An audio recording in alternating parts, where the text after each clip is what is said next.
Assalamualaikum warahmatullahi wabarakatuh. Hamdan wa syukran wa ta'ziman lillahi azza wa jal. Wassalatu wassalamu ala asyrafil khalqillah habibina Muhammad ibn Abdillah Muhammadin sallallahu alaihi wasallam. Wa ba'du. Pertama, saya ucapkan selamat hari libur kepada segenap santri Pondok Pesantren Mambaul Ulum Bata-Bata.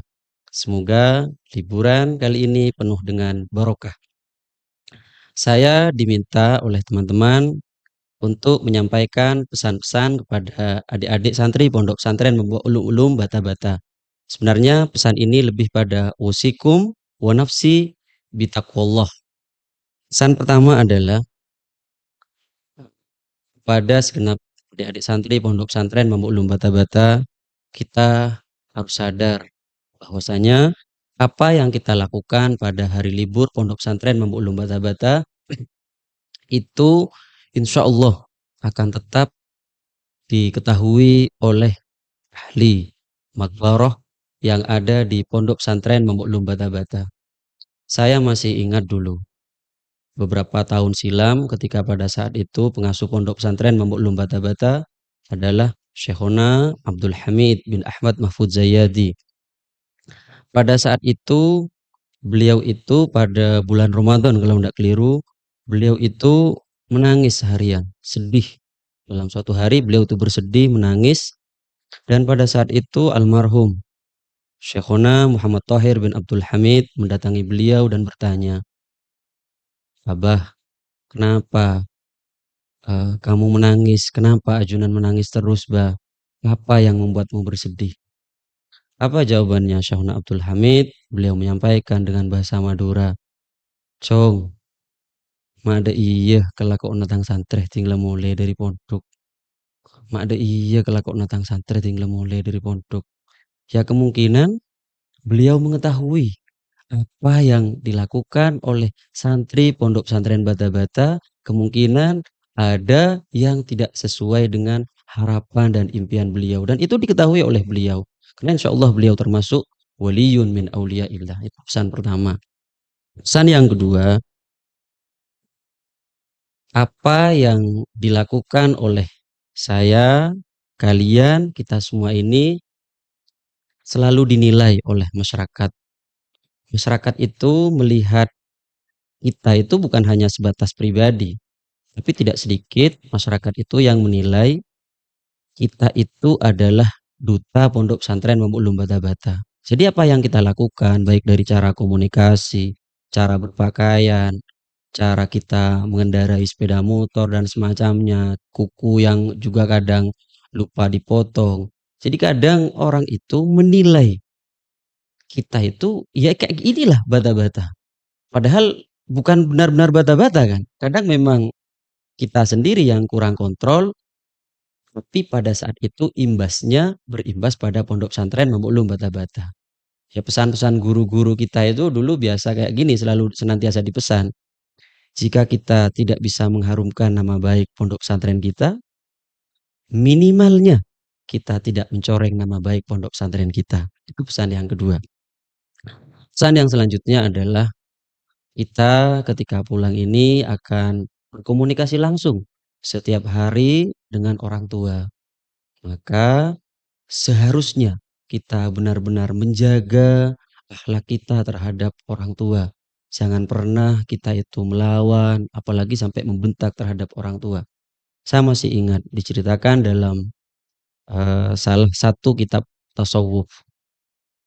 Ada seorang yang alim, waro, zuhud, kalau siang ahli puasa, kalau malam itu ahli ibadah, bangun malam, fikir, baca Quran dan semacamnya. Hanya saja pada saat itu datanglah salah satu malaikat dengan mungkin berwujud manusia. Dan beliau malaikat itu menyampaikan, "Kenapa kok kamu beribadah terus?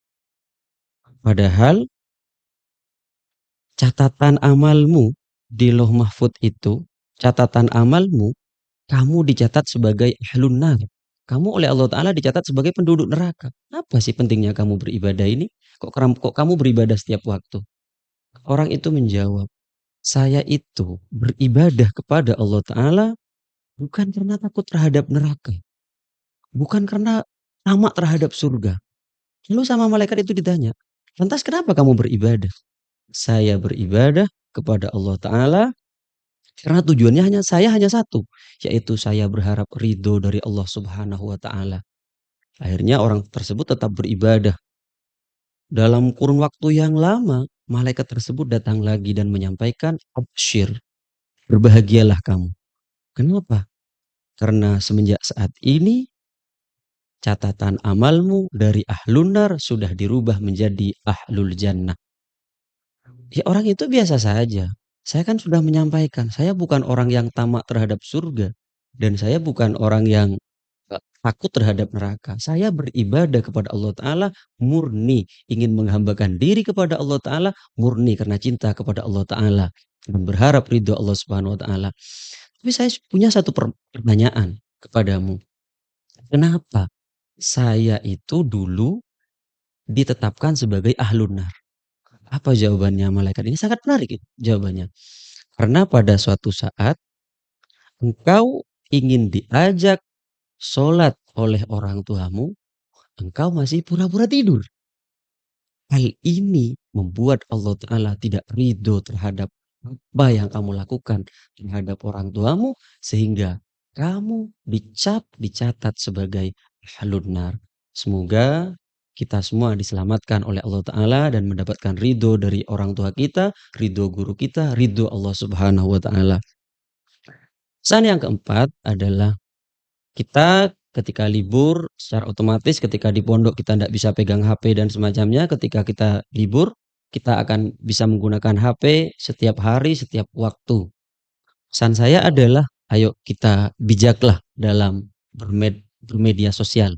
Jadikan media sosial itu sebagai media dakwah, sebagai media untuk menyebarkan, menyampaikan apa yang sudah kita pelajari di pondok selama ini. Jadi bijaklah dalam bermedia sosial.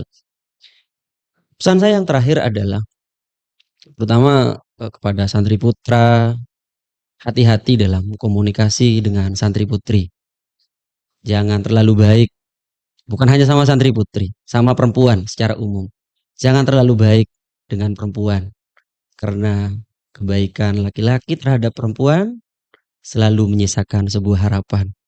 Dan itu sering berakhir dengan sebuah kekecewaan. Jadi jangan terlalu baik sama perempuan, biasa saja. Berbuat baiklah kepada ibunya saja. Maka insya Allah hal itu akan menjadi bekal untuk menggapai ridho dari Allah Subhanahu Wa Taala. Pesan yang terakhir adalah, ayo teman-teman segenap santri Pondok Pesantren Mbok Lulung Bata-Bata, bersemangatlah, berjuanglah. Mumpung kita masih muda, jangan pernah kita itu berharap hidup yang mudah di saat kita tua nanti. Ketika kita di masa muda tidak pernah bersusah payah. Karena yang mudah di dunia hanya pasrah dan menyerah. Saat kita merasa lelah, maka istirahatlah. Jangan pernah menyerah, apalagi kita balik arah. Akhiran usikum wa nafsi bitaqwallah.